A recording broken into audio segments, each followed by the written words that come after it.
ከጅሎች ጋር ተሰልፎ የጅል ዋጋ ከማግኘት ከብልሆች ጋር ተነቅፎ ከእግዚአብሔር ጋር መክበር ይሻላል። ሱሪ በሚለብሱ ሴቶች መሃል ቀሚስ ለብሶ መሄድ ጅልነት ነው። የእግዚአብሔርን ሰው መጨረስ አይቻልም። የእግዚአብሔር ሰው በምድር ኃይል አያልቅም። የእግዚአብሔር ሰው መቼም አለ።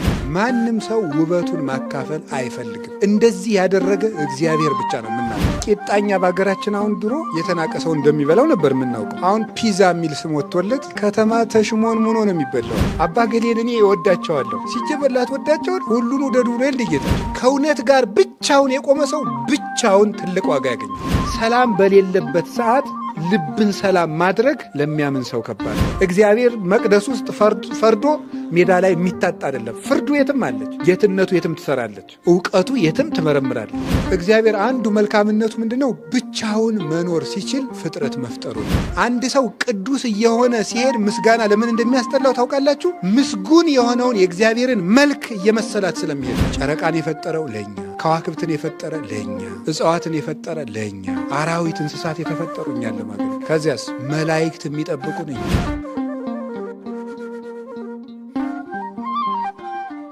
በክርስትና ሃይማኖት ትልቁ ከባድ ነገር ምንድነው? ብቻን መቆም። የሚያሸልምስ ምንድነው? ብቻን መቆም። ሰዎች ድግስ ተዘጋጁ፣ ሴርሞኒ፣ ሁሉ ሰው ሲደነቅን ይህ ነገር ሰዎች ይሰቁብኝ፣ እኔም አንገቴን አስመትቼ ልውጣ የሚያሰኝ ነገር ይመጣል። ስለዚህ ብቻን መቆም ነው። ሰው ሁሉ እስክስታ ስለወረደ የግድ መንቀጥቀጥ የለብም። ከሳቁም ይሳቁብ። አቡነ ዘበሰማያት ብለው በማይበሉ ሰዎች መሃል አቡነ ዘበሰማያት መድገም አሁን ምንድን ነው? ገድሉ ነው። እጨጌ እስኪ ይበሉ ይላል። ለማሸማቀቅ ነው እንደዛ የሚለው።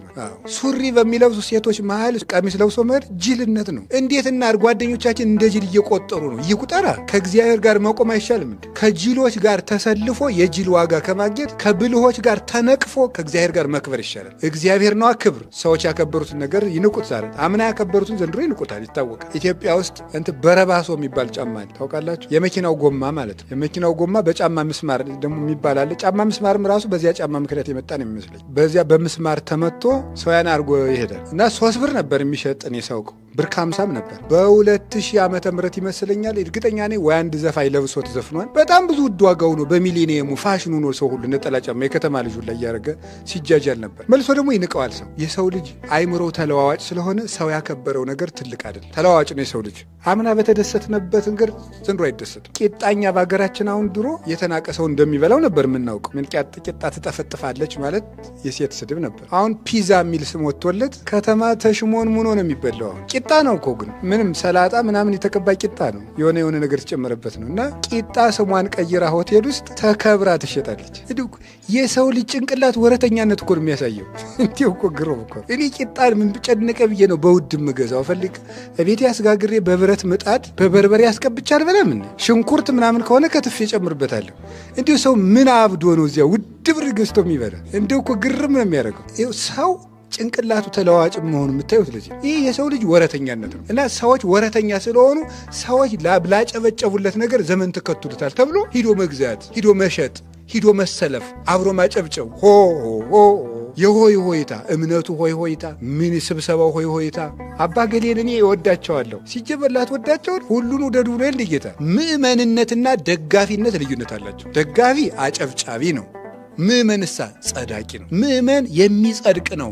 የሚያጸድቀውን እየፈለገ የሚሰራ ነው። ምእመን ደጋፊ አይደለም። ተከታይነትና ምእመንነት የተለያዩ ነገሮች ናቸው። ሰባኪው የራሱ ተከታይ ያለው፣ መነኩሴው የራሱ ተከታይ ያለው፣ ጳጳሱም የራሱ ተከታይ ያለው ያርጉ የሚያደራጀው። እንደዚያ ሲሆን ታዲያ ምንድን ነው? ብቻን መቆም። ከማን ጋር? ከእውነት ጋር ነው። ዮሐንስ ወንጌላዊ ጌታ ሁሉ ይሰቀል የሚል ቄስ ሁሉ ተሰብስቦ የኢየሩሳሌም ቄስ ሁሉ ጌታን ሲቸነክር ከእውነት ጋር የቆመ አንድ ሰው ነበር የምታዩት። እሱ ማን ነው? ዮሐንስ። ከእውነት ጋር አንድ ሰው ቁሞ ነው። ከውሸት ጋር ህዝቡ ሁሉ ቁሞ ነበር። አንድ ሰው ከእውነት ጋር ቁሞ አይደል? ለዚያ አንድ ሰው ነው ሰማያዊ ሽልማት የተሰጠው። ያቺ ሽልማት ማን ናት? እመቤታችን። ከእውነት ጋር ብቻውን የቆመ ሰው ብቻውን ትልቅ ዋጋ ያገኛል። ብቻውን። ያ እውነተኛ ሰው የተቀበለው በረከት ደግሞ ለሁሉ ይተርፋል። ቅዱስ ዮሐንስ እነኋት እናትህ ተብሎ ስለተቀበለ ነው ድንግል ማርያም ለእኛም እናታችን የሆነች። ይሄንን የሚገኘው ብቻን መቆም። ሰው ሁሉ የፈለገውን ሊል ይችላል። እውነት ከሆነው ከመሰለን እውነት ጋር አይደለም፣ እግዚአብሔር ከገለጠ እውነት ጋር ብቻችንም ቢሆን መቆም። መልመድ አለብን። ይሄን በቤተሰብ መሀል እንለማመደዋለን። በጓደኛ መሀል እንለማመድ። ጓደኛ እንዲህ ሳይሆን ጓደኛዬ ነው ምን ላድርግ የሚባል ነገር የለም። ጓደኛ ነገ አይቆምልህም በክርስቶስ ቤት። ምድር አደራዋን በመለሰች ጊዜ ያን ጊዜ እናትም ልጇን አታድንም። ጓደኛ አይደለም ጓደኛ እንዲህ አድርጎኝ ጓደኛዬን እንዳይከፋው ብዬ አይባልም። የዛን ጊዜ ይሄ መልስ አይደለም። ብቻን መቆም ከማን ጋር እና ብቸኝነትን ደግሞ እንደ ደስታ ቆጥሮ ምን ማድረግ ነው? ማመስገን። ኤርምያስ ስለ እግዚአብሔር መልካምነት የሚያስተምረን ይሄ ነው። ብቻውን ሆኖ ዘመድ የለም። እንዲያው ሰው እንኳን መጥቶ ቢደበድበው የሚጮህበት ዳኛም የለም። ቤተ መቅደስ ዶ እንኳን እንዳይጸልይ ቤተ መቅደስም የለም። የሚጠጋበት ጎጆ የለም። የሀገሩን ቤት በሙሉ ባቢሎናውያን አቃጥለውት ነው። ብቻውን ማለት ምንም ማንም ሳይኖረው ማለት ምንም የለውም ሀብት፣ ማንም የለውም ሰው ብቻውን ቆሞ እግዚአብሔር ይመስገን ባይኖረንም ምንም ዘርም ባያፈራ በለስም ባታፈራ በጎችም አንበላም ቢሉ በጎቹም አንበላም አሉ ያለውን እምተበልኦ ብለው ሊቃውንቱ አቅንተውታል። በጎችም አንበላም አሉ። በጎችም ቢጠፉ ከብቶችም ቢጠፉ በለስም ባታፈራ ዘይትም ቅባቷን ባትሰጥ ግን እግዚአብሔር ስላለን በሉ እግዚአብሔር ይመስገን በሉ። ቅዱስ ጳውሎስ እናንተ የፊልጵስዩስ ሰዎች ባለፈው ታስሬ ሳለ ገንዘብ አዋጣችሁ ስለላካችሁልኝ ደግ አደረጋችሁ፣ በመከራዬም ተሳትፋችኋል አለና ምን አለ መሰላችሁ? ነገር ግን እንደዚህ ስላችሁ ጊዜ እንዳትታበዩ ያለኝ እንደሚበቃኝ አውቃለሁና። ሊቃውንቱ ትርጓሜያቸው ላይ ጳውሎስ ምን አለውና እንዲህ የሚል ሃይማኖቱ ጳውሎስ ያለኝ ይበቃኛል የሚል ምን ኖሮት ነው? ሃይማኖቱ አለው፣ እግዚአብሔር አለው።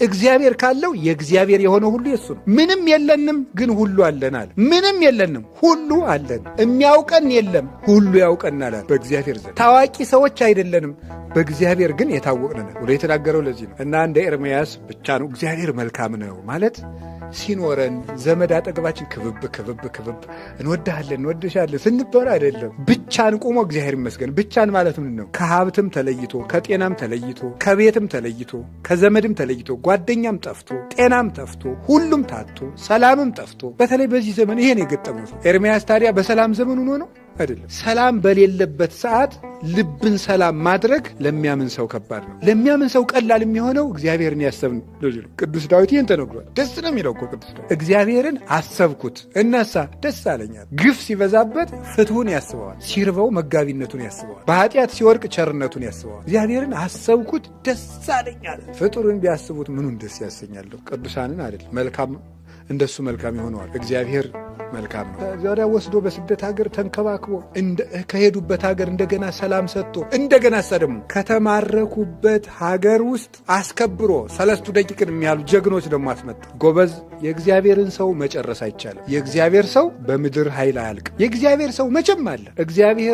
እግዚአብሔር በኢየሩሳሌም ብቻ የሚያሸንፍ አይደለም፣ ሰው ነው በሀገሩ የሚያሸንፍ። ዛሬማ በሰው ሀገር አግኝተኸኝ አይደል? ሰው የሰው አቅሙ በሰፈሩ ነው። እግዚአብሔር ግን ሰፈር ስለሌለው ባቢሎን ብትሄድ ይዋጋል፣ ግብፅ ብትወርድ እዚያም ያሸንፋል። እግዚአብሔር ከተማ ላይ ተወስኖ የሚያሸንፍ አምላክ አይደለም። ግዛቱ በሁሉ የሰፈነ ነው። እግዚአብሔር መንግስቱ ሰፋኒት ናት፣ የትም አለች። ፍርድ ቤት ወንበሩ በሌለበት ፍርድ አይሰጥም። እግዚአብሔር ግን ዓለም ሁሉ የእግሩ መረገጫ ናት። ሰማይ መንበሬ ነው፣ ምድር የእግሬ መረገጫ ናት ይላል። ስለዚህ እግዚአብሔር በቢሮ አይታጠርም። እግዚአብሔር በወንበር አይቀመጥም። እግዚአብሔር በአዳራሽ አይወሰንም። እግዚአብሔር ሰው በሰራው በጭቃ በጨፈቃ ባነጸው ቤት ውስጥ ተኮድኩዶ የሚቀመጥ አይደለም። እግዚአብሔር መቅደስ ውስጥ ፈርዶ ሜዳ ላይ የሚታጣ አይደለም። ፍርዱ የትም አለች፣ ጌትነቱ የትም ትሰራለች፣ ዕውቀቱ የትም ትመረምራለች። አይኑ የትም ይመለከታል። ምድርን ይመለከታታል፣ ትንቀጠቀጣለች። እጁን ሳይዘረጋ ተራሮቹን ይዳስሳቸዋል፣ እንደ ቅቤ ይቀልጣል። ክንዱ አይደክምም አይታጠፍም። እሱም ስሙ እግዚአብሔር ነው። እዚያ ውስጥ ዳንኤልን አስነሳው። ሕልም እየተረጎመ 3 ደቂቅን አስነሳቸው። እሳት እያጠፉ ዳንኤልን አስነሳው።